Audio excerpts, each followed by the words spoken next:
విజయవాడ నగరం మీద మీకు ఎందుకంత కక్ష?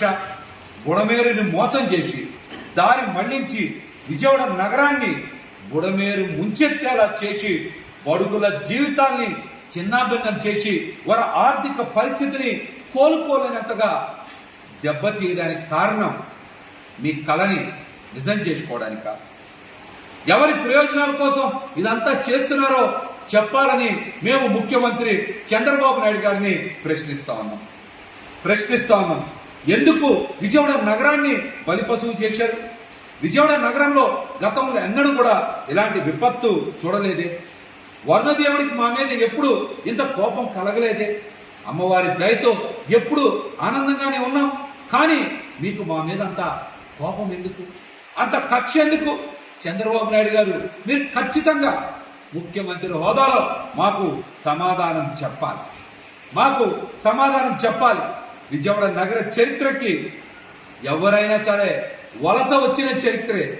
విజయవాడ నగరంలో అందరినీ అమ్మవారు ఒకేలాగా చూసింది, ఒకేలాగా వారందరినీ కూడా ప్రేమించింది. అందుకనే విజయవాడ నగరానికి వలస వచ్చామన్నటువంటి భావన పోయి స్థిర నివాసాలు ఏర్పాటు చేసుకున్నారు.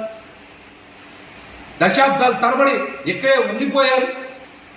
కానీ ఈ రోజున సొంతూరును గుర్తు తెచ్చుకొని విజయవాడ నగరం నుంచి వలసలు ఇతర ప్రాంతాలకి వాళ్ళ స్వస్థలాలకి వెళ్ళిపోతున్నారంటే ఈ ఘోర సంఘటనని మేము చూడలేకపోతా ఉన్నాం. మా బాధని వ్యక్తం చెయ్యలేకపోతా ఉన్నాం. ఎందుకు ఇంత దుర్మార్గం చేశారు? దీనికి కూడా మీరు సమాధానం చెప్పాలి. మేము చేసిన తప్పేంటి? విజయవాడ నగర ప్రజలు చేసిన తప్పేంటి? ఏదో ఒక రోజు మీ విపరీతమైనటువంటి తెలివితేటలతో హైదరాబాద్ కూడా మీరు సముద్రాన్ని తీసుకెళ్లినా ఆశ్చర్యపోకర్లా. ఎందుకంటే మీకు తోడొచ్చేటువంటి యోధులైన నాయకులు ఉన్నారు. వాళ్ళకి ఆర్టిఫిషియల్ ఇంటెలిజెన్స్ టెక్నాలజీ మీద కూడా బాగా పట్టుంది. అట్లాంటి నాయకుల మద్దతు ఉన్న మీరు ఖచ్చితంగా ఏదో ఒక రోజు హైదరాబాద్కి సముద్రాన్ని కూడా ఖచ్చితంగా తీసుకెళ్లేటువంటి సమర్థత ఉందని నేనైతే అనుకుంటా ఉన్నా.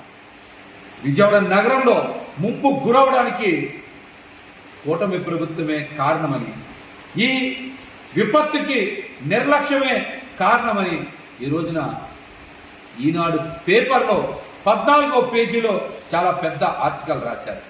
ఇది కూటమి ప్రభుత్వం సృష్టించిన నిశ్శబ్ద మారణ హోమం అని అందులో రాయకనే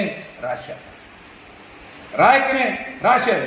బుడమేరుని కృష్ణమ్మలో కలవనీయకుండా అడ్డుపడింది ఎవరు?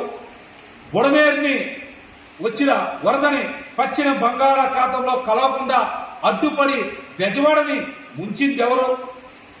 ఈ ముంపు రాజకీయం ఎవరి కోసం, ఎవరి ప్రయోజనాల కోసం, ఎవరి లబ్ధి కోసం చేశారో చంద్రబాబు నాయుడు గారు ఖచ్చితంగా సమాధానం చెప్పాలి. ఏ వర్గానికి లబ్ధి చేకూర్చడం కోసం? బలైంది మాత్రం బడుగులన్న విషయం ఈ రోజున ప్రతి ఒక్కరికి కూడా అర్థమైపోయింది. చివరికి ఆధిపత్య వర్గాల అభివృద్ధి కోసం బడుగు బలహీన వర్గాలు, బీద బిక్కీలు ఈ రోజున అన్యాయం అయిపోయారు. చరిత్ర ఎప్పటికీ కూడా ఇది గుర్తు పెట్టుకుంటుంది. ఈ పాపానికి ఒడిగట్టిన ప్రతి ఒక్కరికి కూడా ఖచ్చితంగా విజయవాడ నగర ప్రజలు శిక్షించి తీరుతారని కూడా మిమ్మల్ని హెచ్చరిస్తా ఉన్నా.